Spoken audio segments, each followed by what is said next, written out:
Ladies and gentlemen, please welcome to the stage the past chair of SAMCEDA and the CEO of DES Architects and Engineers, Steve Mincy. Now, I know that when I walked up here, I saw a couple of you kind of check your glasses, and some of you thought, oh, maybe I'm in the wrong room because you were expecting Sherry Sager of the Lucille Packard Children's Hospital, our current chair of SAMCEDA. But unfortunately, we just learned this morning that she was unable to make it, and so I am filling in for her. So it is my pleasure, on behalf of the organization and my fellow SAMCEDA board members, to welcome you here to Innovators SAMCEDA, the 2016 Awards of Excellence. Now, before I get started, and just a few minutes ago when I checked with Roseanne, I said, okay, so what do I need to know if I'm going to, jump up here and fill in? And she said, just a couple words of advice. She says, in the spirit of the new adult-like Republican Party, that we're not going to mention anything about body parts today, and no comments on anyone's face. So, that's what we're going to abide by. Very PG-13 throughout the whole meeting. So all the presenters and everything got to play by those rules, all right? So with that, I just wanted to let you know that we are really honored today. We are going to have Safra Catz, the CEO of Oracle, joining us. And to take full advantage of her schedule, as soon as she arrives, we are going to welcome her up on the stage, regardless of where we are in the program. So in getting started here, we have such a distinguished group of recipients, and especially we have the David D. Bohannon Memorial Award recipient, Wayne Bunker, with us this morning. Wayne.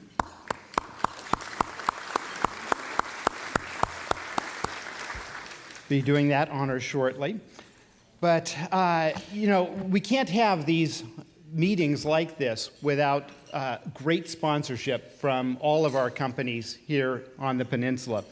And SAMCEDA has a platinum chairman circle members who are always here to step up and support our organization in just so many ways. So allow me to read off all of these great companies that are supporting us here today. Bank of America, Bay Meadows Land Company, BKF Engineers, Bohannon Development, Hillsdale Shopping Center, the County of San Mateo, Facebook, Genentech, Google, Lucille Packard Children's Hospital at Stanford, Oracle, and a special thanks to Oracle for the facility today, PG&E, Samtrans Caltrain, San Francisco International Airport, Sequoia Hospital, a Dignity Health member, and Wells Fargo. So a big round of applause for our Chairman Circle.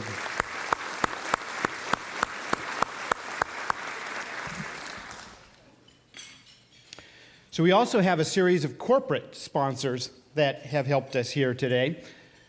Brisbane Baylands Universal Paragon Corporation, Cargill, Embarcadero Capital Partners, Hanson Bridget, Kaiser Permanente, City of Menlo Park, Recology San Mateo County, San Mateo Credit Union, Summerhill Housing Group, and Webcor. Let's have a round of applause for our corporate sponsors.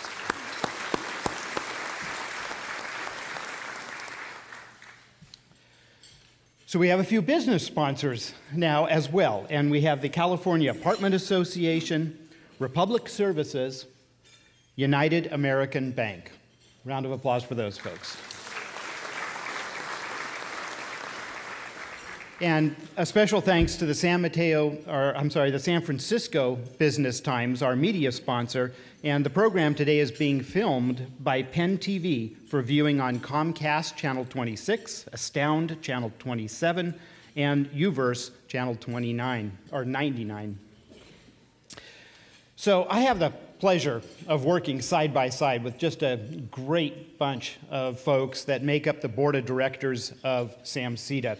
And so may I ask at this time for the SAMCEDA board members to please stand and be recognized.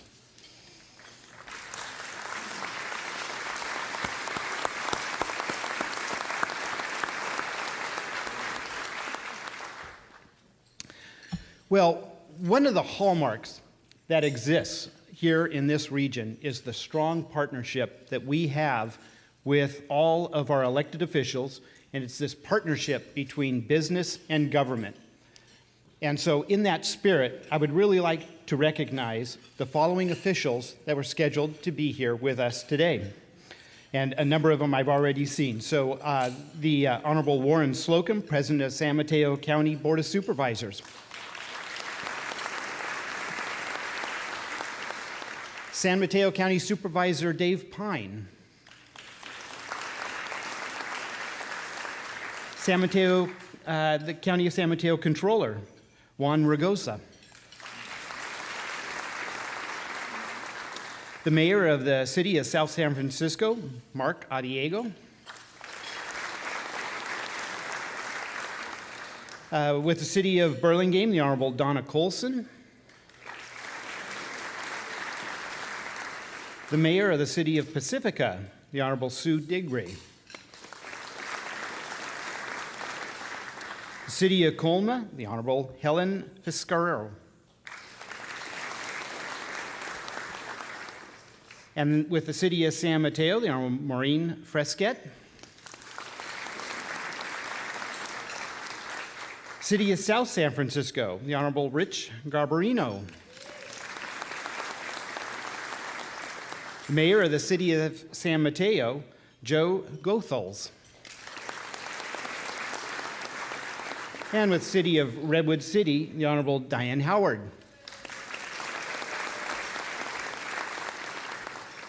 The Mayor of the City of Burlingame, Ann Kieran.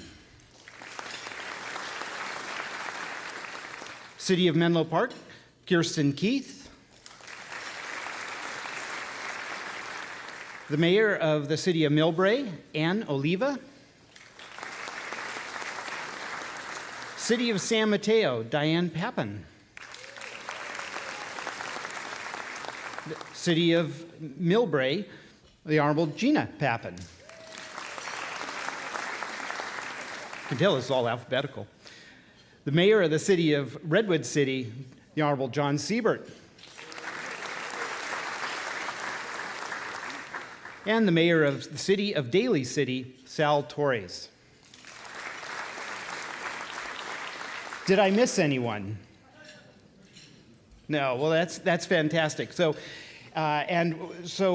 also, we have some wonderful proclamations and certificates for today's award recipients. So, from the offices of Senator Dianne Feinstein, Congresswomen Anna Eshoo and Jackie Spear, State Senator Jerry Hill, Assembly Member Kevin Mullen, the San Mateo County Board of Supervisors, and the cities of South San Francisco, Foster City, Redwood City, and San Mateo. Big thank you to all those cities for preparing those proclamations and certificates. Thank you. So as you can tell, there's a lot of businesses here, and we also have a lot of elected officials. And so it's really this region works together in such a wonderful way. But before we go on, it is my huge honor and pleasure to introduce the CEO of Oracle, Safra Catz.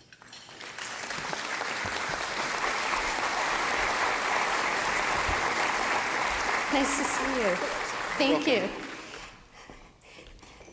Well, it is a real privilege to be here in front of all of you as I'm listening to all of the most important people here in this region. It is a particular honor for me to welcome you to our home here at Oracle. I love having you here. It's, I always feel like one of my sayings is use your power for good. And, having this organization here today means a lot to us, and especially because it is all focused around innovation. And, for this whole region, innovation, that is the name of our game. And I was just looking over a little bit, of our history, and I was reading through even Oracle's beginning foundings. We actually had a different name way back when. it was called Software Development Labs. And now, of course, it's considered obvious that there are independent software companies that are not part of the hardware companies.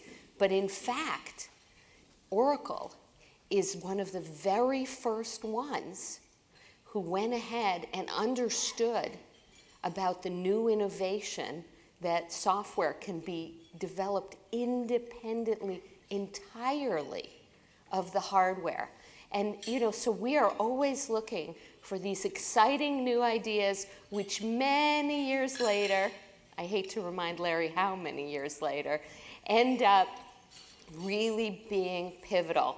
And this particular area is so very important.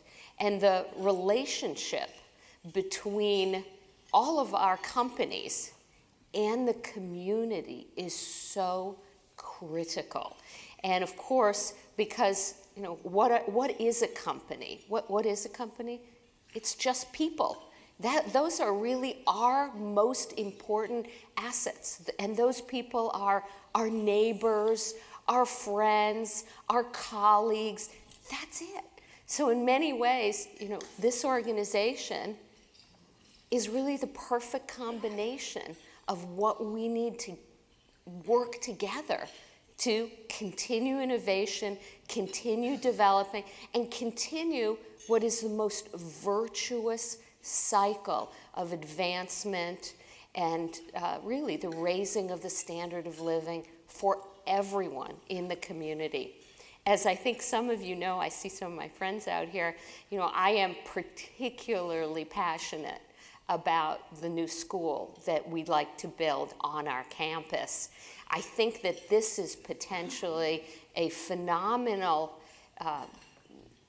model for other big companies who care about their communities to continue to expand education. Because as many of us know, especially an immigrant like myself to the United States, it is but for education. And the education I got all the way from devotion school, all the way through Penn and Harvard Law School, that's what made it possible for me to be here in front of you all. And honestly, especially in the fields of innovation, that education has to start early, and it has to include everyone. And of course, as you can imagine, in my view also, especially girls, who oftentimes drop out of the whole innovation technology move early. And our goal is to get them in early. So I know I was only supposed to say thank you and welcome, but I have so many important people here, and I want to make sure you understand I really do thank you. We at Oracle thank you, all of us, and thank you to the organization for really focusing on innovation and growth. And thank you. Have a wonderful day and a conference. Thank you very much.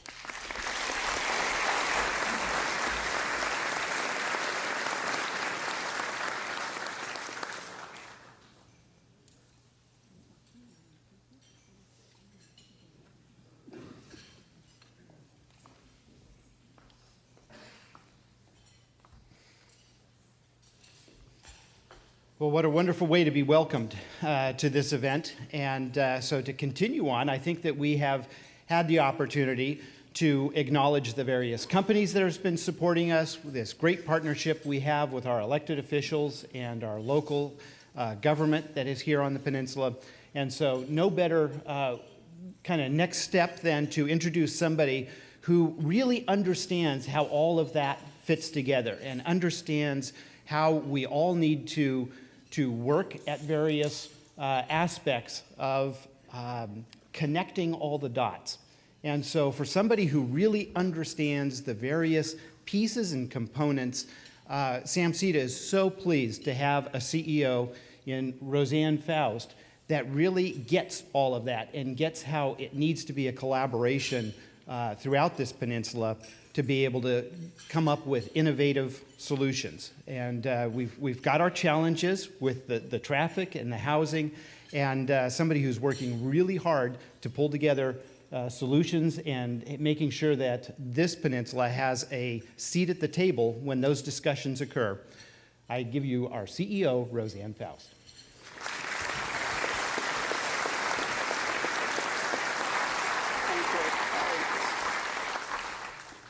I am so grateful for the board of directors that SAMCEDA has, because as you can imagine, when I got the call on my cell phone this morning as we were setting up at 10 a.m., Sherry Sager, who sounded terrible on the phone, very sick, I immediately called Steve Mincy and I said, Steve, could you please do us a favor and welcome everyone? And Steve, without hesitation, said, of course I'll do it. Thank you, Steve.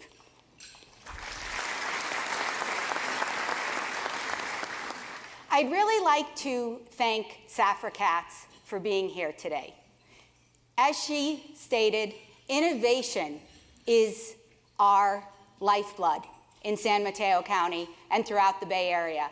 And we are so fortunate that back in the late 70s and then early 80s, Oracle came to be. And Oracle Corporation has been a huge partner with our 20 cities and our county and our education community, and really, where would we be? I mean, think about the companies that have spun off of Oracle. Think about the number of employees that Oracle has. But in thinking about that, you think about the Oracle employees and all of their volunteer work in the community, because that's what makes it such a great organization. So thank you to Randy Smith, thank you to Safra Catz, and thank you to everyone at Oracle for making this possible.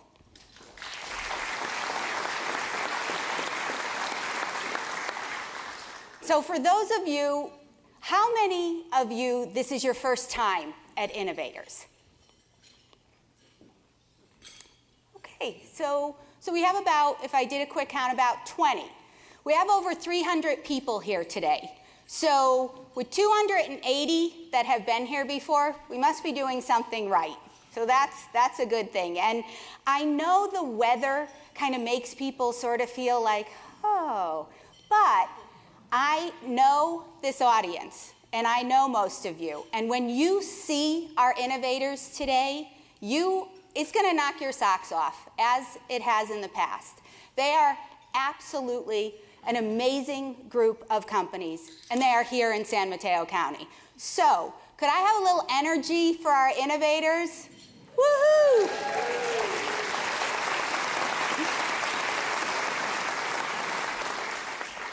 So who is SAMCEDA?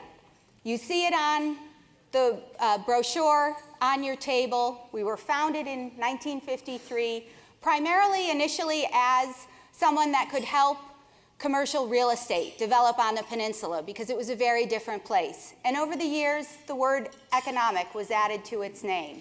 And really, what we are is we are a collection of organizations that look at business issues, championing the business community, that do public policy research, and that also do economic research. And we advocate for business out in the community.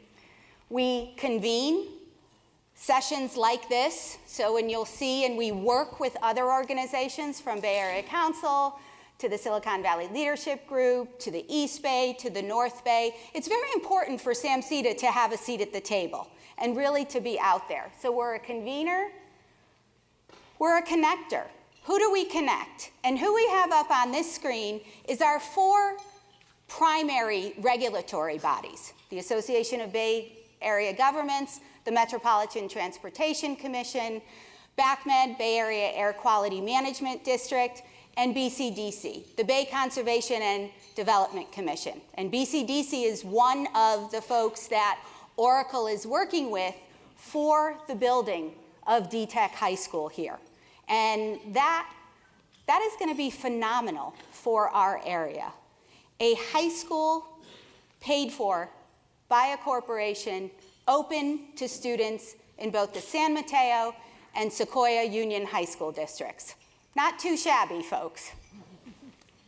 We're also a contributor So these are all the different initiatives that SAMCEDA is involved with. Peninsula Clean Energy, which we're proud to say all 20 cities in the county are supporting, and the rollout period will be happening to Connect 15. Thank you, Supervisor Slocum and Assemblymember Mullen, for putting together the first Connect 13. That was 2013, and now moving forward, excited to do 2016. The Caltrain Commuter Coalition. How many ride Caltrain on a regular basis? Okay, we have a few. It's going to be electrified. And that table in the middle says it's going to happen. So if you have any questions, please talk to the Caltrain table. We're also a communicator. SAMCEDA tries not to flood your email inbox. That is something that we really pride ourselves on. And so we send out periodic e-newsletters on issues related to our member companies, on things that we feel might be of interest to you as Caltrain and Yes We Code that we're supporting, an organization that is encouraging middle and high school young women to learn how to code. I mean, that's the workforce development piece. But what I'd like to do in kind of closing up my remarks and getting to our Bohannon Award winner is talk about the last 5 years. So SAMCEDA has done Awards of Excellence for a long time. But 5 years ago, we decided to really focus on innovation because that's what San Mateo County is all about, and innovation on every level, from the single person business to the 50-person to the 100. Everyone is an innovator when they get involved in business. So what's happened in the last 5 years? We've given 31 Innovator Awards. 4 of those companies have done initial public offerings. 2 have merged, not together, but with other companies. 5 were acquired. 3 relocated. But where did they relocate? 2 to Santa Clara County and 1 to San Francisco County, so not too far. 24 of 31 still call San Mateo County home. That's pretty impressive. As we were getting ready for today, I actually went back and I looked up all 31 companies, and it's fascinating where they're at in their life cycle, what's happened to them. You're going to see more information on these 31 over the coming months that we'll put out through our e-newsletter and our website. And they employ over 8,600 people. 8,600 people employed by 24 innovators that are still in San Mateo County. There's a few of the company logos. So what I'd like to do now, one of the hallmarks of SAMCEDA is really honoring the past, looking at the present, and thinking about the future. And in that, the David D. Bohannon Award is a very, very special award that SAMCEDA gives yearly at Innovators. And it is based on not only an individual's business acumen, but it is based on their philanthropic and their community engagement. And so to give the 2016 David D. Bohannon Award, I'd like to bring up Scott Bohannon.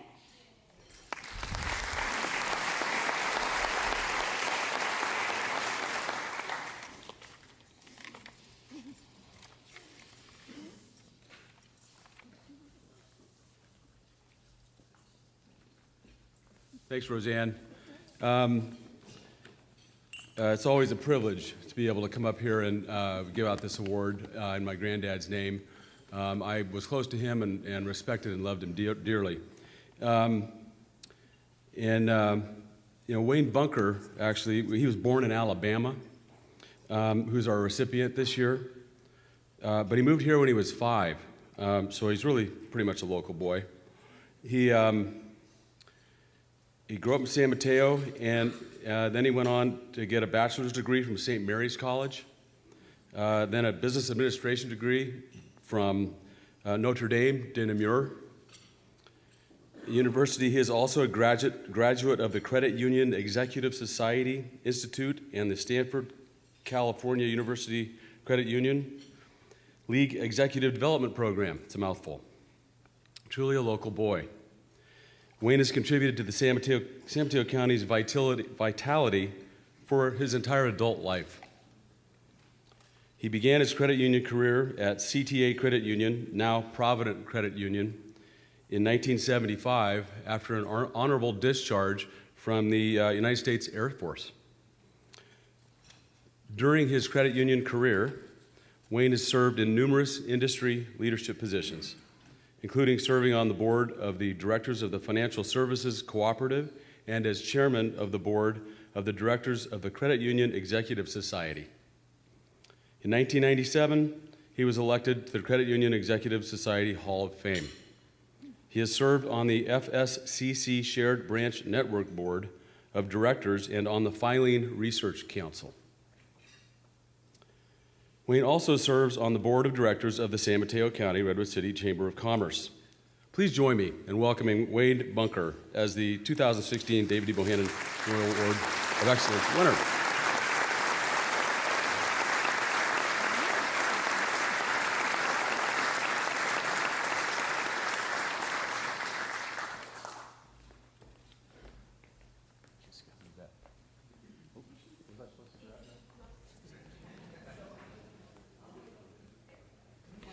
This could hurt someone. Yes. Good afternoon. I want to thank the members of the SAMCEDA Board of Directors for honoring me with the David Bohannon Memorial Award. Thanks also to SAMCEDA for holding this event each year to recognize innovation and entrepreneurship, qualities that define the members of our businesses and community service organizations. Not every community has such a diligent association that works consistently on its behalf to improve and strengthen it. It's been my honor and privilege over the years to contribute to the quality of life in San Mateo County. As the president of Provident Credit Union, an organization with the objective of being a valued corporate citizen, I've been fortunate to be able to lead those efforts. There are many organizations here that are doing great work to make San Mateo County a better place to live and work. They rely on corporate and individual support, and I have had multiple opportunities to provide both financial and personal support while trying to make a difference in my home community. As a longtime resident of San Mateo County, I have benefited from visionaries like Mr. Bohannon, who saw the potential here and helped develop it into the thriving community it has become. I congratulate the innovative companies being recognized today, reflective of the creative and progressive environment being nurtured in this county. I thank you again for this honor. I am committed to remaining engaged in ways that benefit San Mateo County. I'm delighted to see how far we have come over the years, and I'm excited to think about the plans we have for the future. Thank you.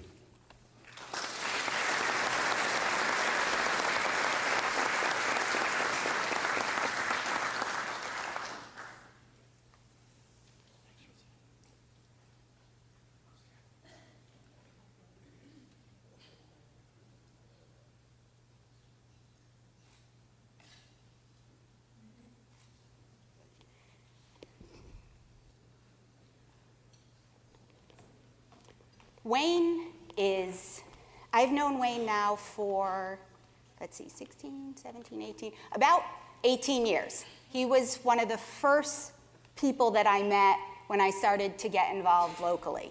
He is not only smart, he's funny, he's a gentleman, and I just want to personally thank you.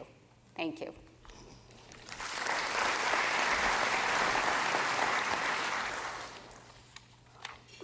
So we are moving on to the innovator portion of our agenda today.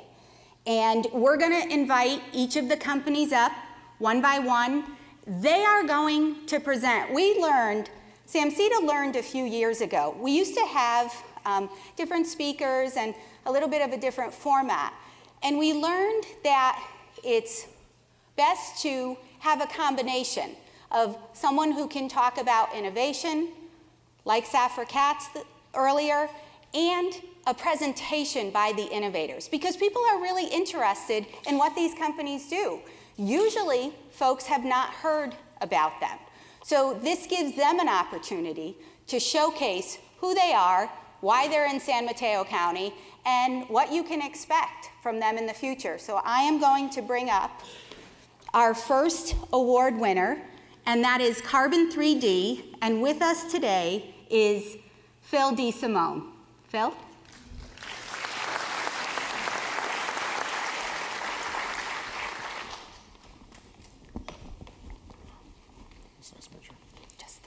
Just the green. Thank you.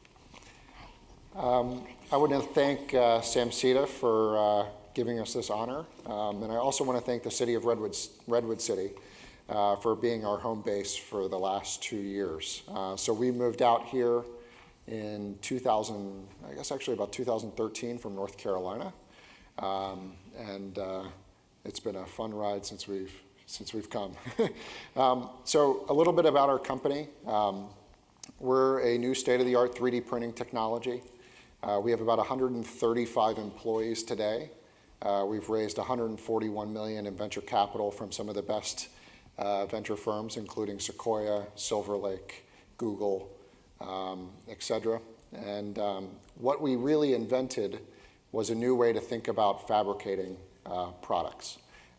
We kind of stick out like a sore thumb here in the Valley. There's a lot of people that do software. There's a lot of people that do hardware.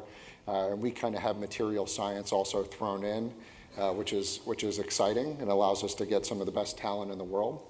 But to take you through a little bit about what we're working on, let me take a step back and tell you a little bit about the 3D printing market today. And there's been a lot of people that have hyped 3D printing for a long time. And if you look at it, it's been mostly in the prototyping market. So some of the top companies in the world, before they deliver the products that you know and love, they prototype it using additive technologies.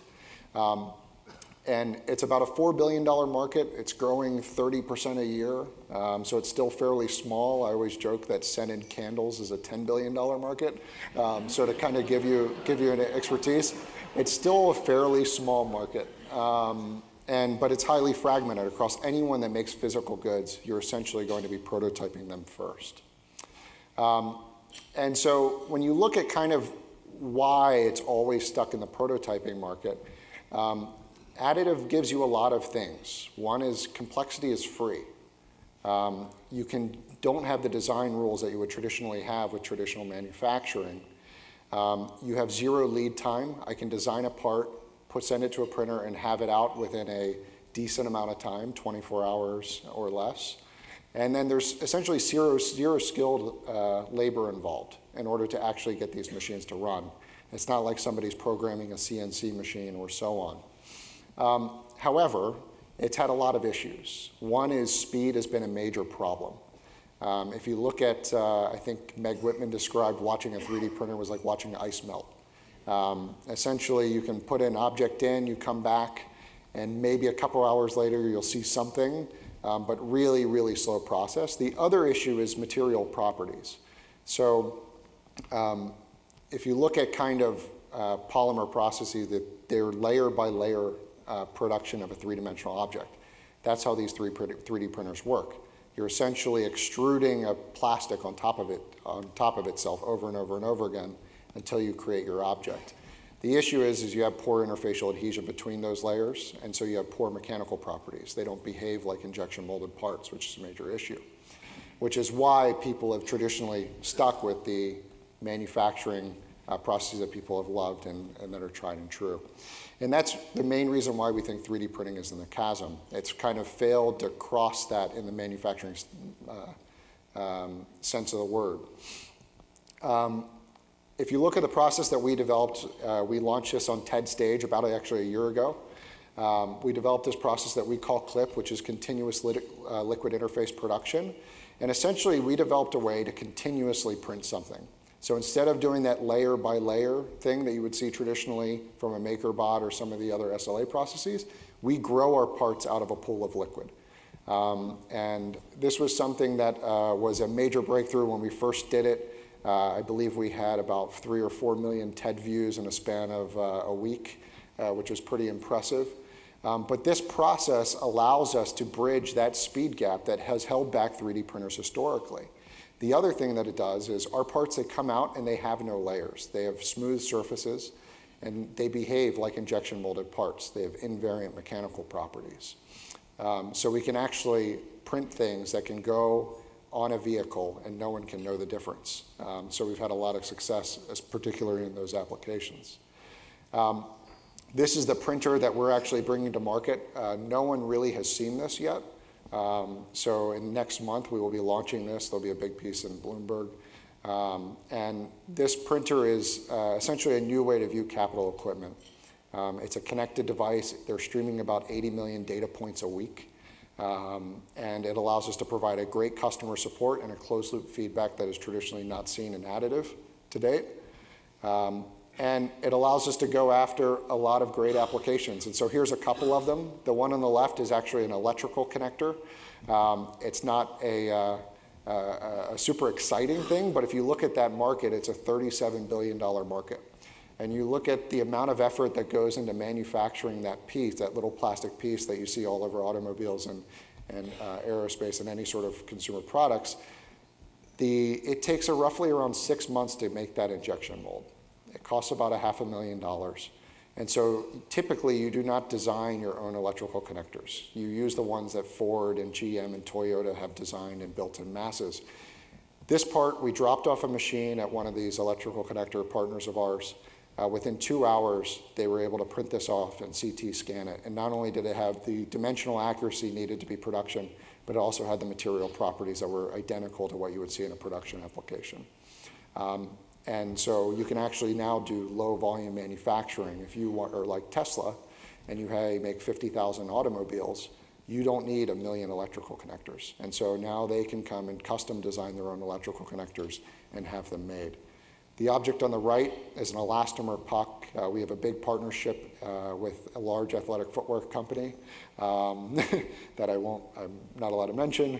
But the whole goal there is to actually release a shoe that's custom designed to you.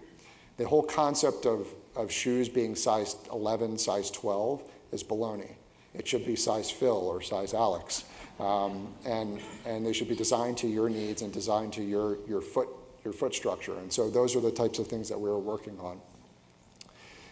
We have a wide range of materials that show a lot of opportunity across many applications. We have a rigid polyurethane. This would be similar to what you would see from nylon and ABS-like applications for automotive and interior and exterior automotive parts.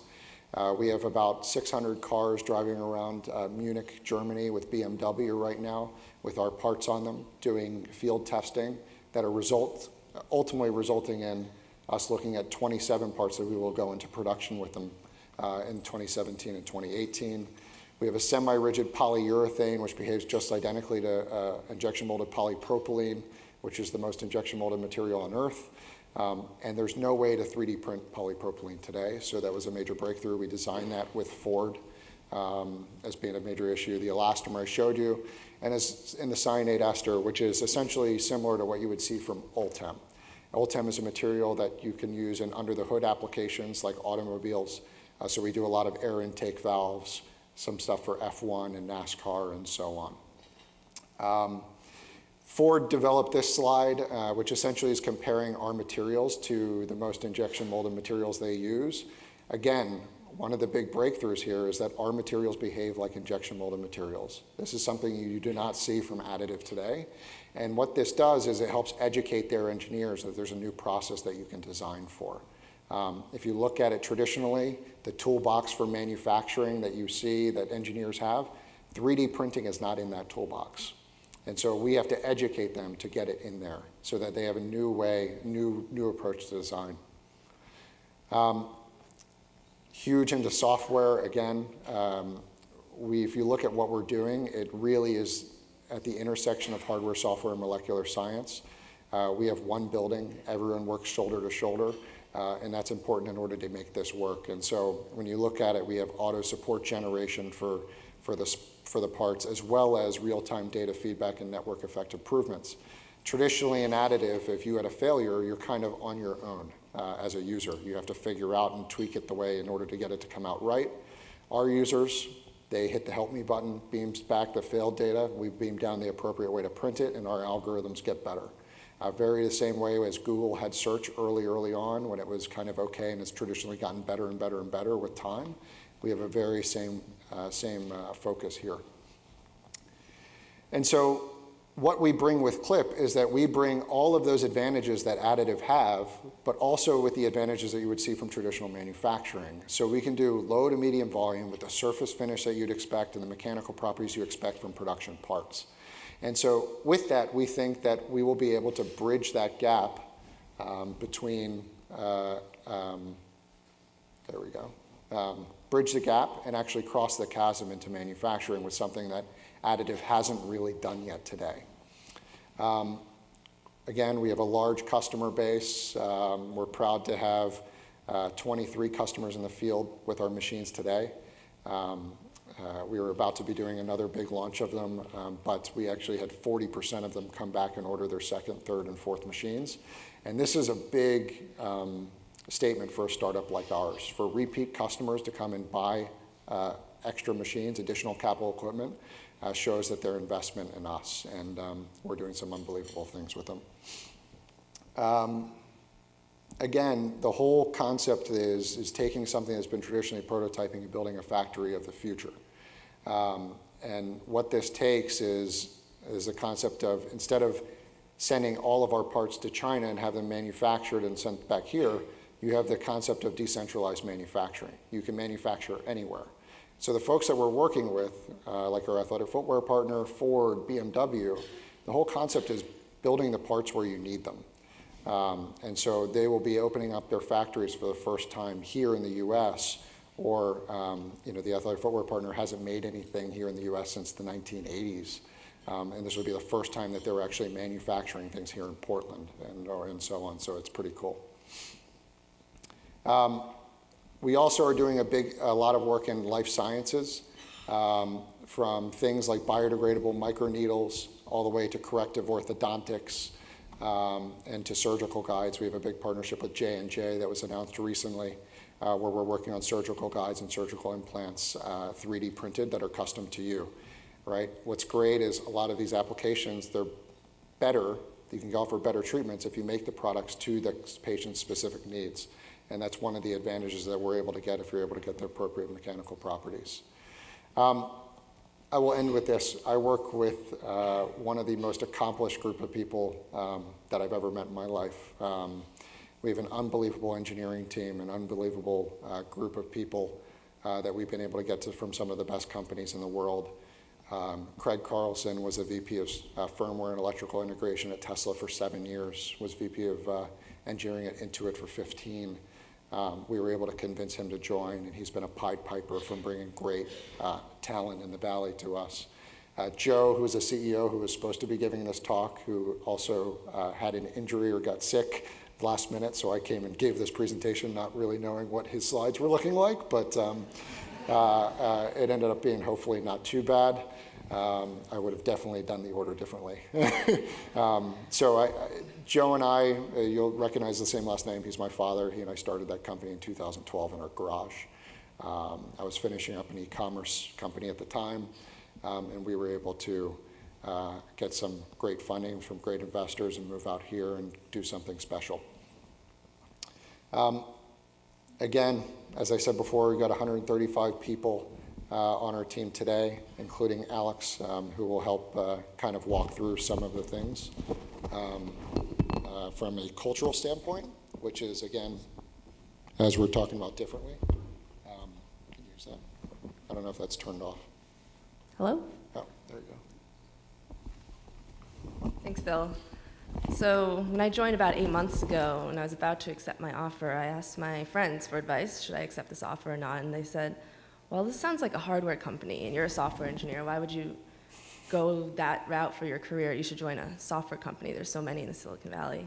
But I joined despite that, and honestly, the best part about working at Carbon is the fact that I can interact with so many different people, materials engineers, hardware engineers, and as a startup, you can interact with the finance department, HR, sales, customer service, and that's the best part of my job. So I'm a software quality assurance engineer, and you might think, oh, all day I just push buttons on the user interface, but there's more than that. There's, of course, the part where the customer has to actually print and upload their part and see it and make sure it all looks good. But behind the printer, there's actually a lot of software that's going on. Part of it is making sure that, when the light is shining, you want to shine it for the right amount of time, and that depends on the cross-section of the part, the geometries, how the part's going to turn out, the different kinds of resins. There's also a lot that goes into part accuracy, where something that might shrink because of the heat in the resins, you can account for in software. It's not something you have to solve for in hardware. And of course, there's a bunch of the release and everything I drive, and code stability. And a lot of the different cross-sections that we work with, this all contributes to our culture. And I compiled a slide with a bunch of pictures that I've taken over the past 8 months. Being able to work with so many different people brings a lot of diverse views, and the creativity is just enormous. You can see the materials team here. They dressed up as Mario as part of our Halloween celebration. We also have a bunch of dogs in our office. It's an open office, and just spawn a lot of creativity, and it's very open and accountability. In the bottom right picture, you can see that the dog and the software engineer have a cone on their head because dog just got surgery, but in software we have, if you break the build, you have to wear a cone or have it on your desk. So she also broke the build that day. There's nothing like public shame. Yes.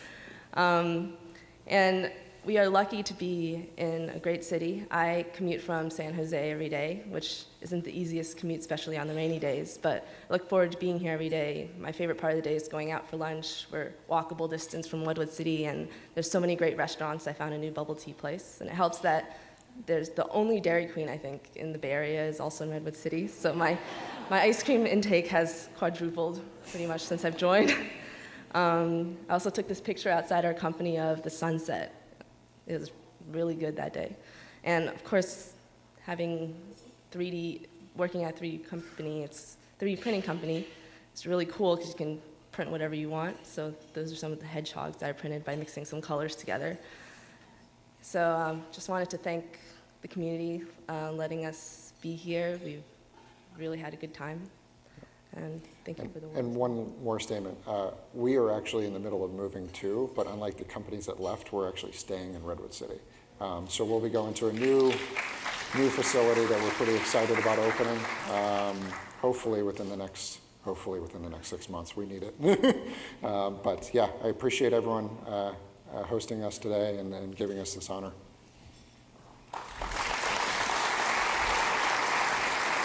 Thank you.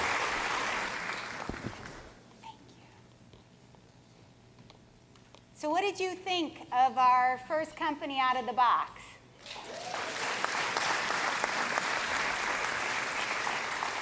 It's absolutely fascinating. I had the opportunity to visit 3D a few months back, and as I'm walking through the office, I kept getting distracted by all the things that they printed that are on their desks.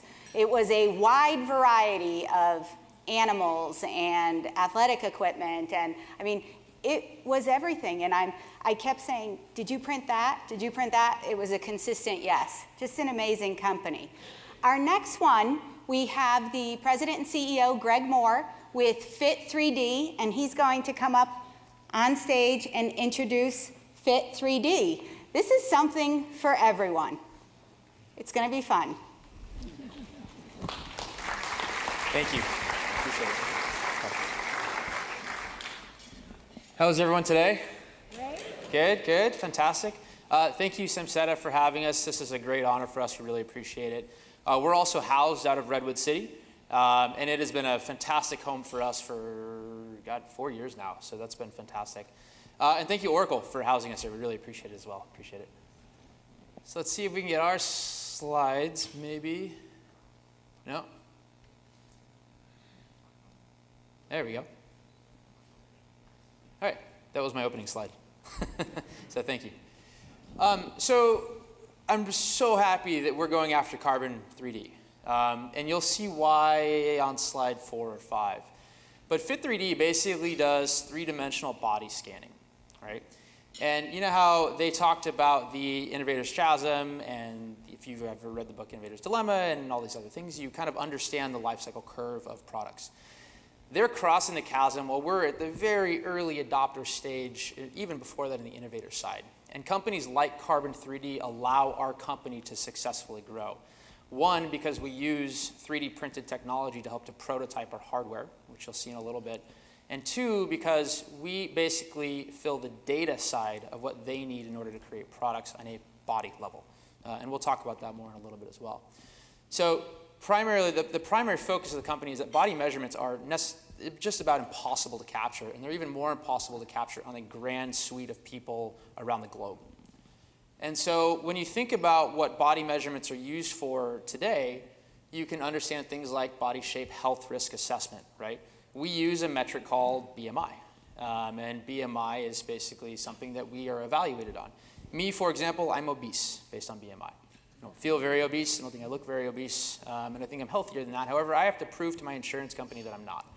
And so based on some of the research coming out from UCSF, LSU, West Virginia University, Ryerson, the list goes on, and focusing on 3D body shape, understanding where the mass is in your body, they have a much better understanding and prediction of your overall health and mortality.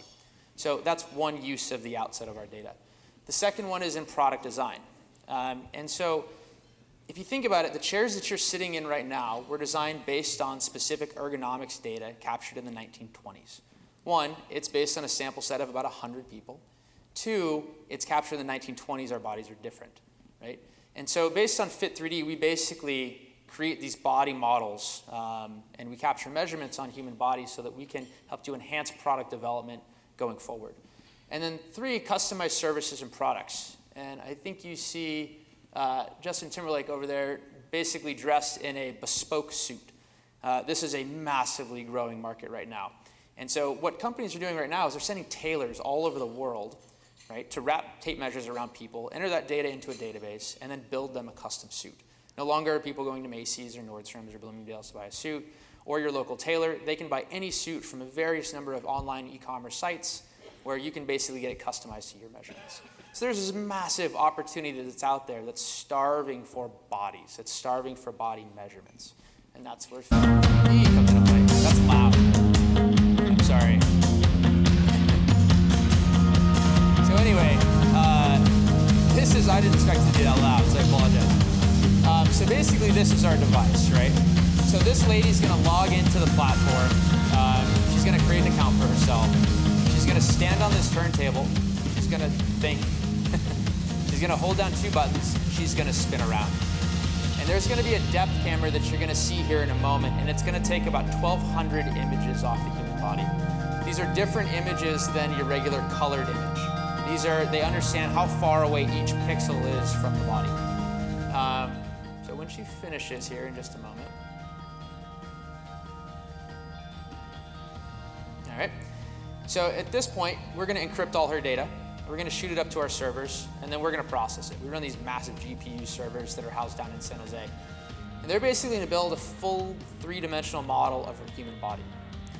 And so this is something that used to be done on $250,000 machines just about 5 years ago. And we found a way to cost reduce this to the point where we can democratize this and put it all over the world. After that, we take measurements on the body. So every single yellow line that you see there is a measurement that we take.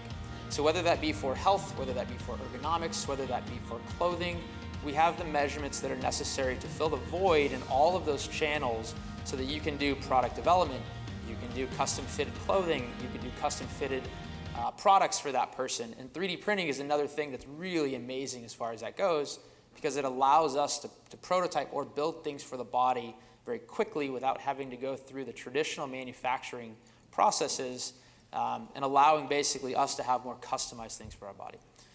So that's what Fit3D does as a product, right? Now let me talk a little bit more about the technology behind it. So you've seen the Pro Scanner. We showed a video of that. And the Fit3D processing cloud is another thing in there, right? We can take scans basically from any device. And we see a world where that's going to be even more democratized than we're able to create. People are creating scanners. It's relatively easy nowadays. And so, all right, how do we step up? How do we become a side apart? So we create this processing cloud where we can run all of our algorithms on this data. We can do all of the measurements. We can provide all the services and channels as you see there on the right side. So clients basically take a scan, they log in, and they can see all of their scans. They can see scans side by side. They can look at health risk assessments.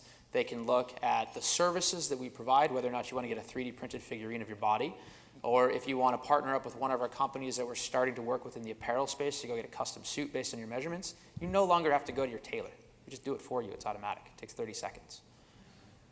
So our business model, and we're a lot sort of earlier than Carbon 3D, but we're growing and we're having fun with it. But so basically, we found that there's a massive market overlap. The people that buy things online, the people that shop for online apparel and that buy bespoke suits and that do all these fun, innovative things, generally go to health clubs. So there's a massive overlap there. Nice thing about health clubs is that there's no negotiating power in the health club space, right? So we basically maintain the rights to all of the data that's captured at health club, while they sell more memberships and they sell more personal training. So it's a full circle interaction here. It makes it a very nice opportunity for both the client and for us as the business. So we sell this into health clubs. I showed Equinox, they're actually our biggest client right now, which is pretty cool.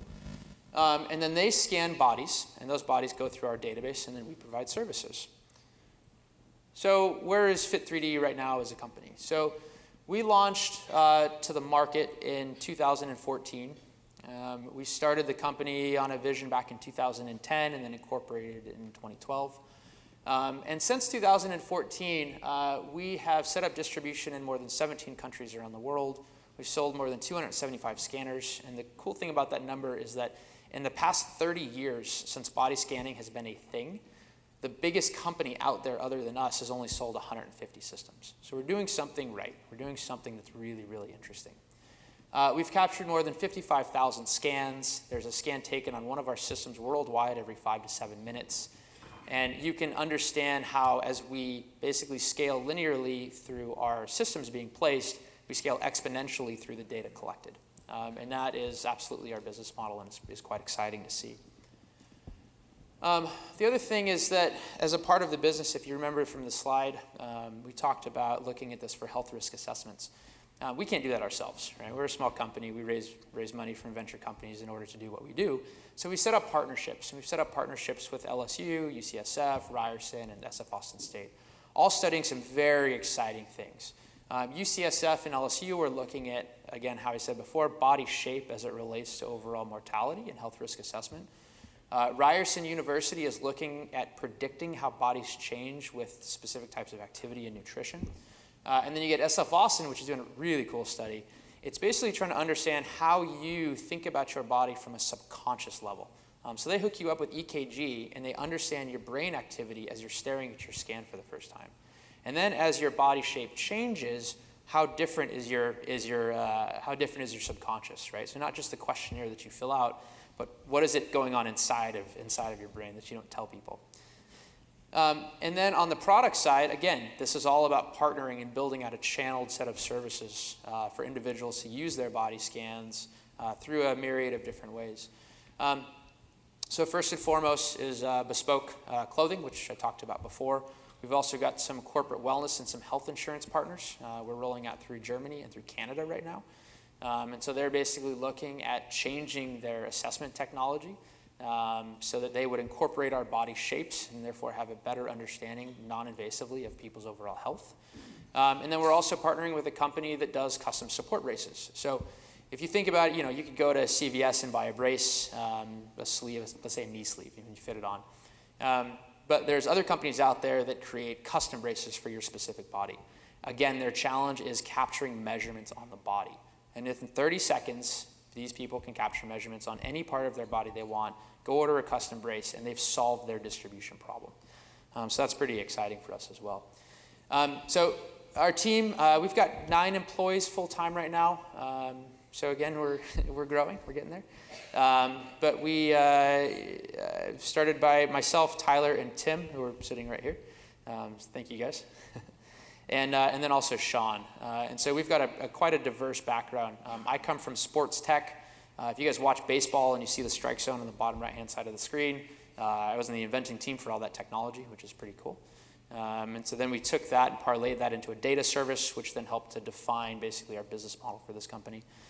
Tyler's worked in defense for a long time, and then also in high mobile throughput advertising platforms. And then Tim worked with me at Sport Vision as well, the prior company.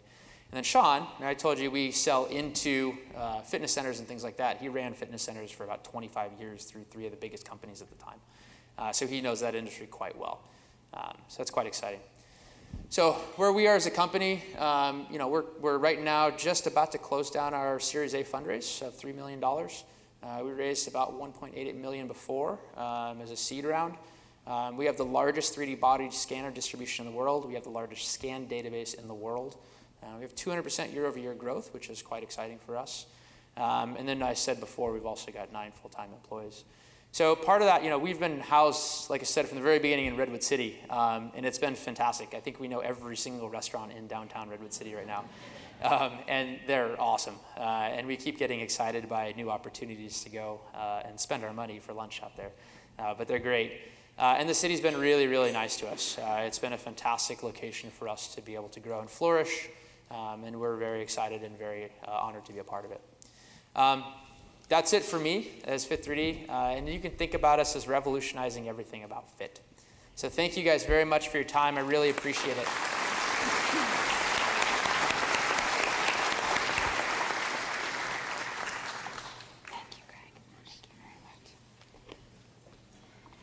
So before we get on to our next innovator, I'd like to give you a bit of information.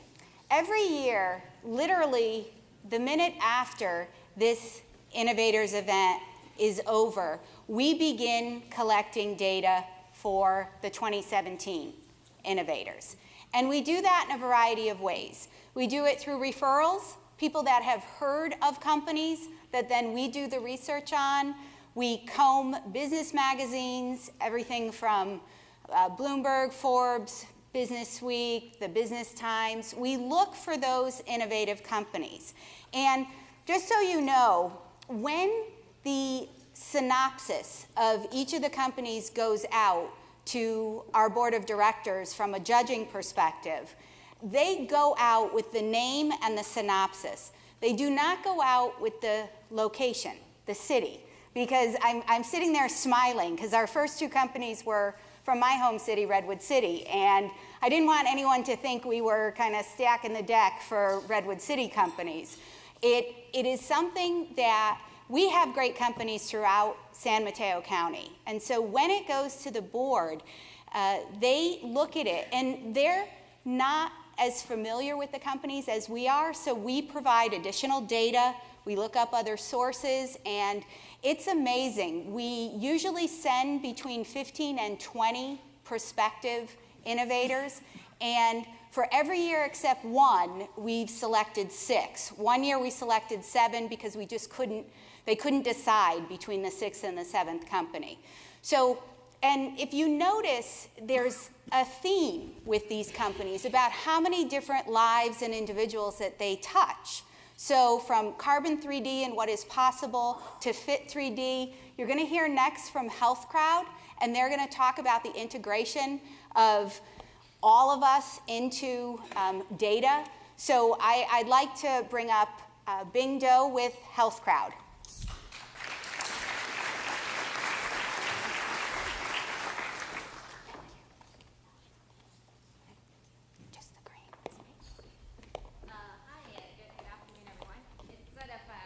Fun to be following Carbon 3D and Fit 3D because they brought you into the future, and I'm going to bring you back to an industry that's unfortunately still stuck in the past, and HealthCrowd's trying to bring them into the future. So hello everyone, my name is Bing, founder and CEO of HealthCrowd.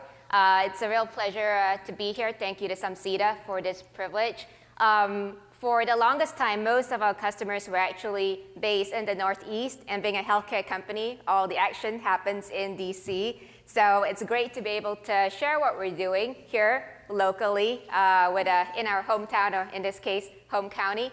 We are in San Mateo. We're based out of the Bayshore Corporate Commons complex right off 101. So just some company fast facts. So what is HealthCrowd? We are a healthcare communications platform, and we work with large healthcare organizations like the Aetnas, Anthems of the World, to help them better reach, engage, and activate their members using persuasive communications. Our claim to fame, and I know this sounds weird, in this day and age, but we do power the largest healthcare-related text messaging programs in the country. In fact, the biggest text messaging program by any health plan in this country was actually powered by us, and this was as late as 2015. From 2014 to 2015, we saw a 3x year-over-year revenue growth, and this year we're expecting to touch over 10 million lives. We do have a national footprint today, and we're funded by the fine folks over at Startup Capital Ventures based out of Menlo Park, Healthy Ventures based out of San Francisco, and some great angel groups. So our vision is to transform healthcare communications from the very mundane, routine activity that it is today into a strategic lever for our customers. Our customers include health plans, integrated delivery networks, providers, pharmacy benefit managers, as well as pharmacies. And our mission is to touch 100 million lives by the end of 2020. So I think that this is likely a sort of cross-industry audience here. So I thought it'd be sort of helpful to step back to look at what does the larger healthcare ecosystem actually look like. And so what we've done here is we've mapped out the different players in this system. And as you all know, healthcare is a complex business in this country. And if we start at the very top, we've got everyone from government payers, or what they call Medicaid, Medicare health plans, to self-insured employers, to providers, hospitals, clinics, integrated delivery networks, pharmacies, PBMs, labs, and those are the guys in the dark gray. If you look at the light gray boxes, that is a thriving ecosystem of vendors that serve all of these guys in the gray. Now there's one thing that all of them have in common, and that is every healthcare company needs to communicate with somebody at some point in time, be it a patient, member, consumer, visitor, user, or a prospect. And that's where HealthCrowd comes in. So we're looking at a really tremendous market opportunity. In order to fully appreciate what we do, I kind of need you to get into Marty McFly's time machine and sort of go back to the 20th century. No offense to Sequoia, Kaiser, I know you guys are here. But healthcare is really still stuck in the 20th century. It's funny, I read this survey last year. It said that today, millennials consider it intrusive if you call them without texting them first. Yeah, I'm sure many of us can identify with that. And then it's sort of interesting because we work a lot with health insurers, and you'll find it surprising that there are two primary modes of communication with their members, so people like you and me. Today, it's still snail mail and a call center, so real people actually making these calls. We know what happens to that snail mail, swoosh. And we know what happens to those call center calls. So enter HealthCrowd.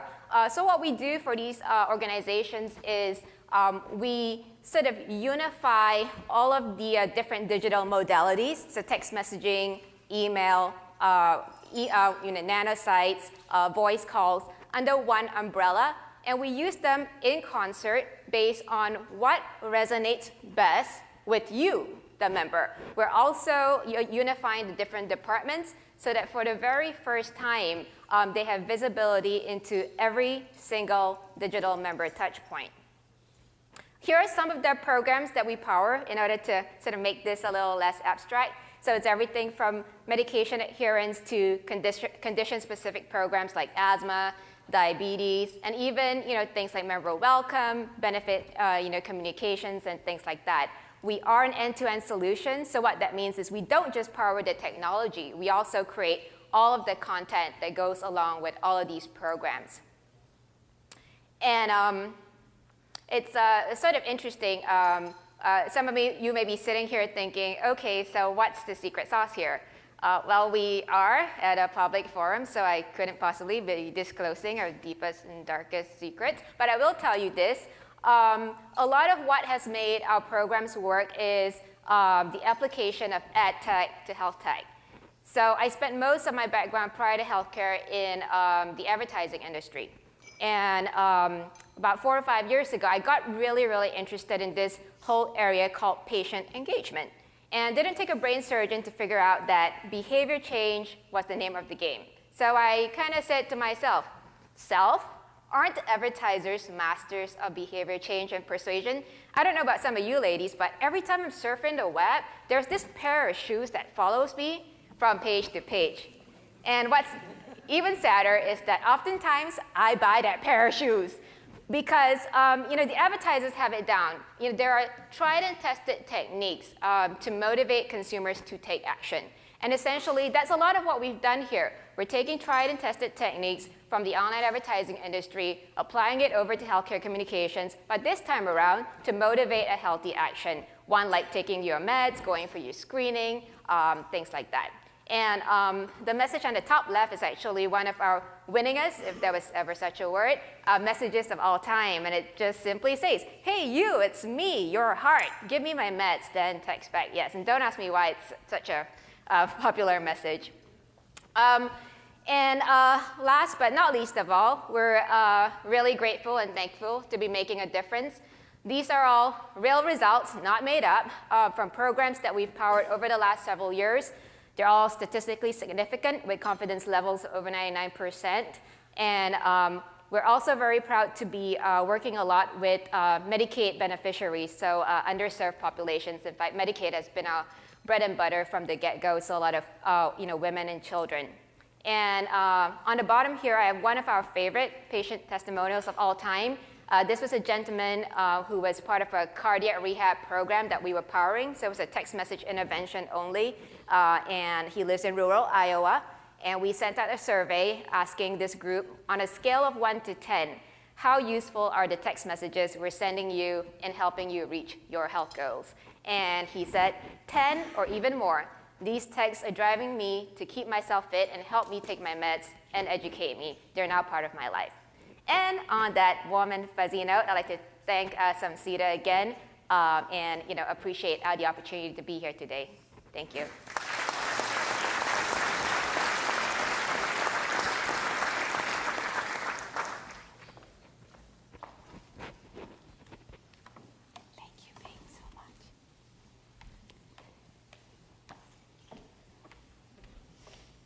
That is absolutely fascinating. How many folks would love to get a text to remind them either about medication or remind you about getting in your steps or walking?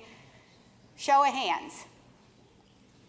How many of you are now texting on your phone and checking if your healthcare provider actually has this service? There we go.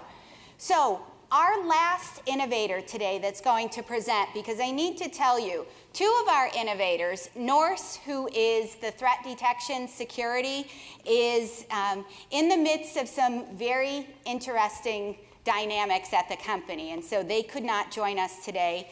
And Oric Pharmaceuticals, based in South San Francisco, they are in clinical trials for some of their cancer-resistant drugs that they're developing. So for our last innovator today, we have a company called Wonder Workshop. And as Amanda was putting together the slides for today's presentation, she kept calling me, you have to see this slide, you need to see this slide, we need these. It's absolutely fascinating. They're going to change the name of the game in education. And I think you're going to be very excited. And Saurabh Gupta is the CEO of Wonder Workshop, and we've been very fortunate because Phil DeSimone is the VP of Business Development, one of the early folks involved in the company. Greg Moore, as you saw, the CEO, Bing Do, the CEO, and now Saurabh Gupta is going to come up and talk about Wonder Workshop.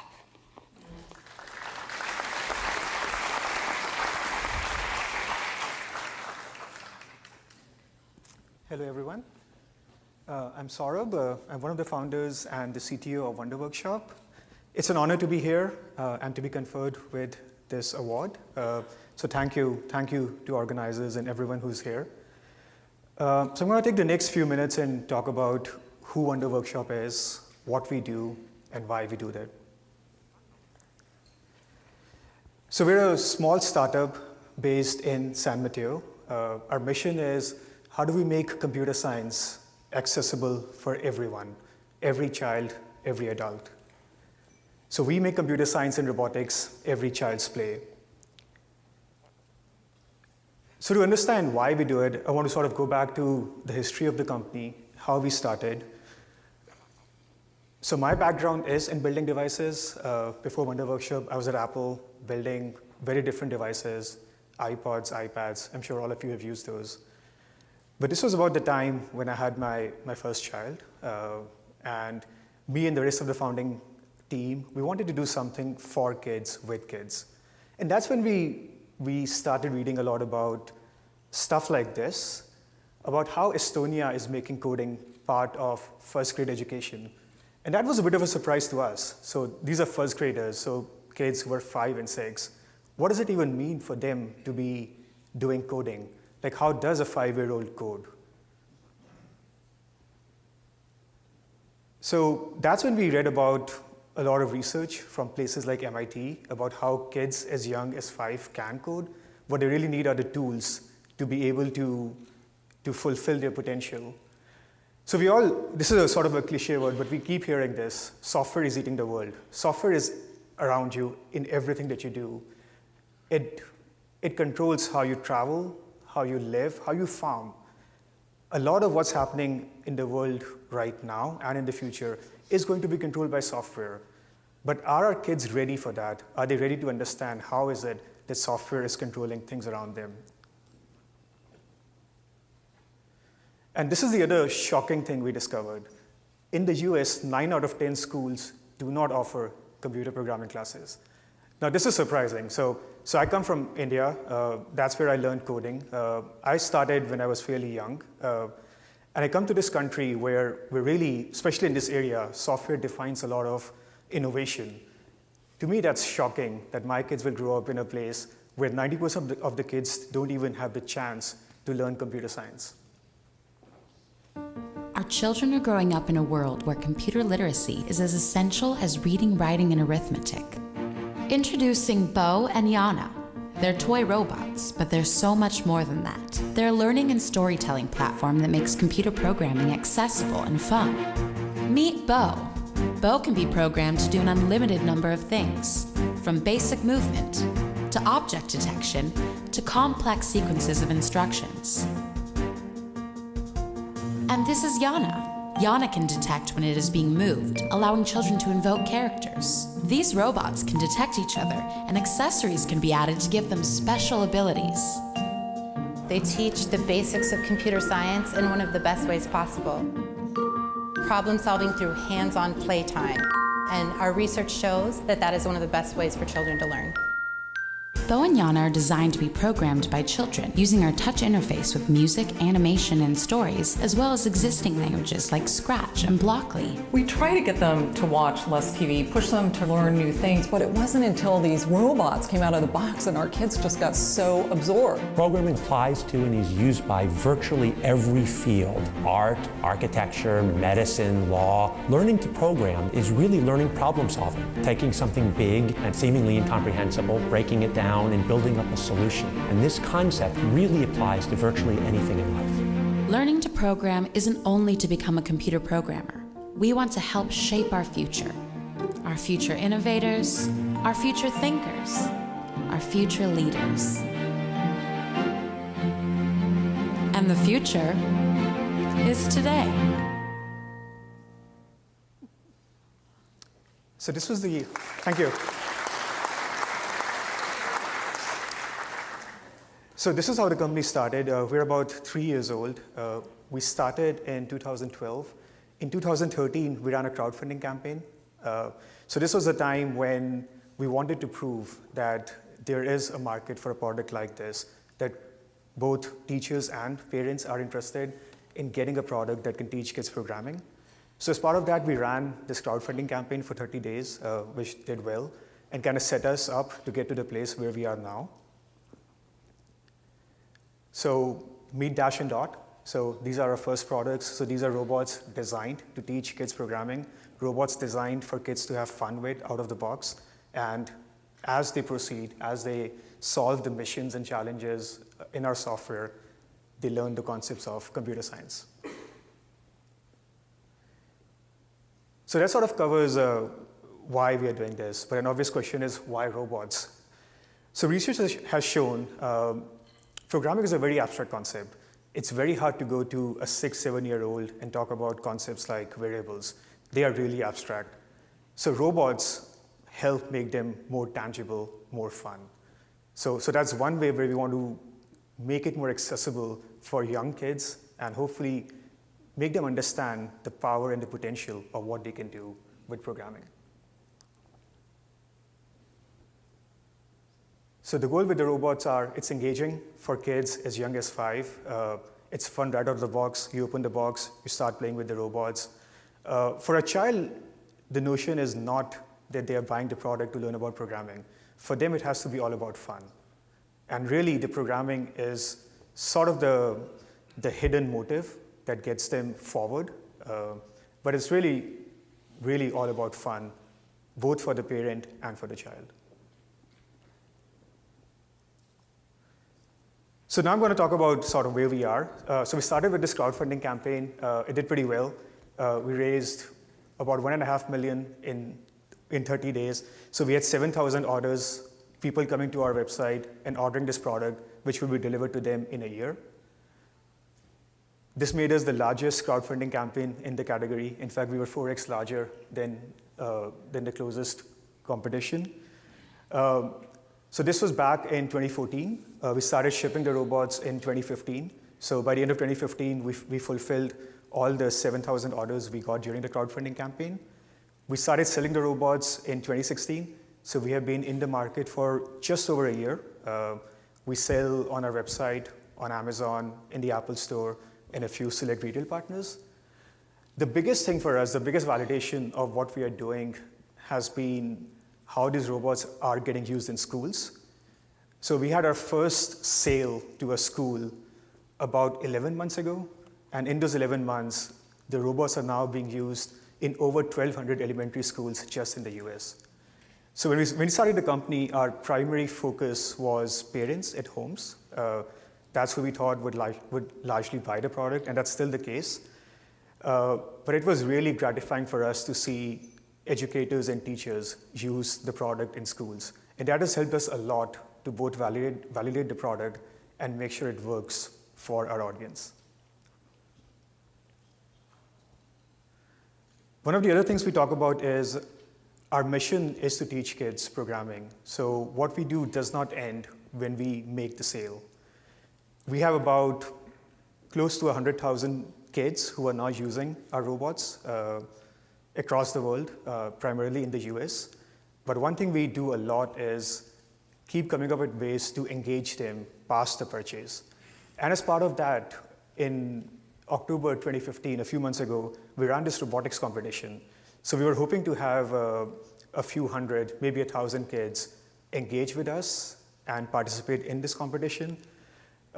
We eventually had close to 7,000 kids who participated in this competition. So this was something that ran over a month, where kids were given a set of challenges that they had to solve. So a competition where we got a lot of interest from all over the world. Eventually, the winner was a team from a small school based in Austin, and we are flying them over here to meet with a bunch of innovative companies and show them the potential of what the kid can do.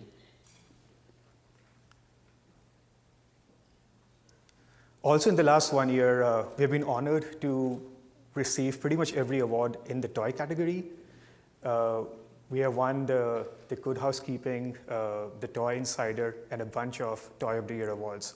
So again, really gratifying to see that what we are doing is being recognized, not just by teachers, but also by the toy industry.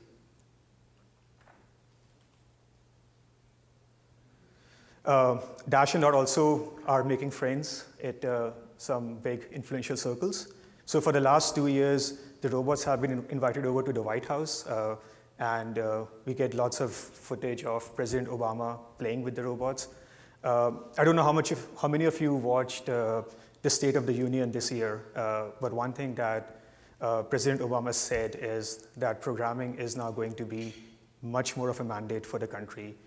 He's going to invest a lot in computer science education. So that's really good news for us. And I feel to an extent we and companies like us have managed to push the agenda forward. We're also starting to show up in pop culture. So I don't know if you guys watch The Big Bang Theory, but our robots show up periodically there.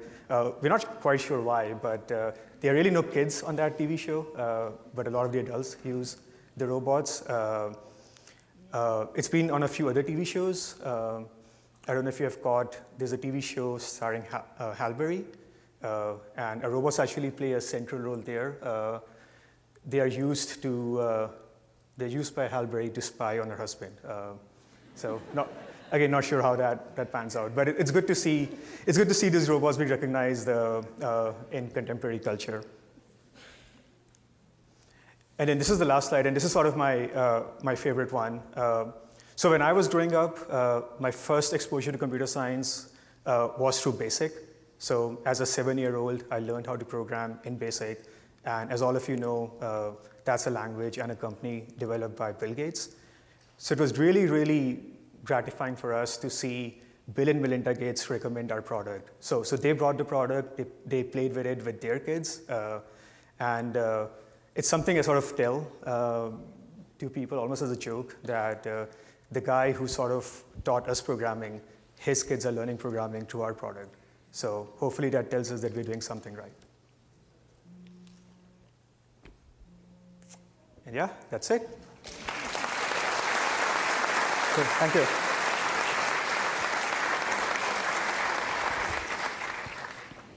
Okay, so how many folks, I saw a lot of people on their phone. How many were ordering Dash and Da? Honestly, I was up there and I'm like, ooh, I think I want my own pair of robots. I would like to actually thank all of you. I would like to thank our innovators, and I'd like to give them another round of applause from San Mateo County.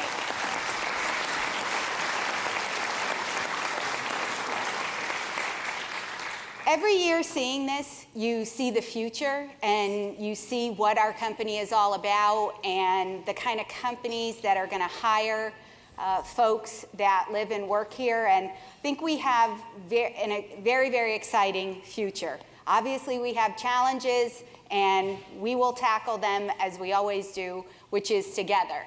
So thank you again. Our future upcoming events, our annual meeting, which is always related to something regarding public policy. If I was to predict right now, it might be about housing, because it is definitely an issue in this county. And then our Birdies for Business that we do with the Redwood City San Mateo County Chamber of Commerce is coming up on Monday, September 26th. I actually want to thank my board of directors. I want to thank Amanda Borsum, because I can't do what I do at SAMCEDA without her.